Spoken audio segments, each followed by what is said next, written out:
Okay, so when I said I was going to Lidsing Chapel, there and the ruins may have been slightly more grandiose than it actually is. I've just stepped down off what's pretty much left of the boundary wall. You can see a lot of the original flint rocks have basically just been piled up. We've got the holes. The elm tree is around here. That would have grown in the churchyard originally. You can see the boundary wall moving up round here.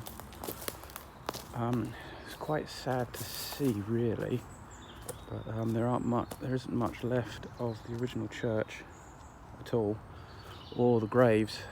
We still had burials in here up until the 1870s, and the last person to get married here was John Naylor in November 1875.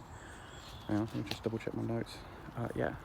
To Harriet Stevens, and who sadly died 2 years later, but was not buried here. She's buried at Bredhurst, which is just down the road, which is where most of the people of Lidsing then started to using that church anyway, and some were already using Boxley, although there was a wealthy widow who lived down in Boxley, which I'll be getting to later, as long as the heat doesn't get too much and the sun, who used to walk up the North Downs specifically to come to this, this church, the chapel, which was the chapel was also originally part of the parish of Gillingham, and although it didn't have a vicar in the mid 19th century, they were sending someone up from St Mary's in Gillingham to do the ceremonies, although not always on a weekly basis because of the sparsity of the population up here in the hills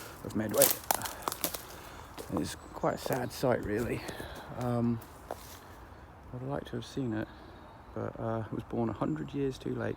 Anyway, this is what remains of Lidsing Chapel. I'll be posting some links to other people's blogs because they've written it a lot better than I could, and all my notes on Lidsing are still at my ex-wife's house, so I haven't got access to them, but I will hopefully post some links later on. But this is probably the first video of maybe a couple as I go around on my North Kent history hike.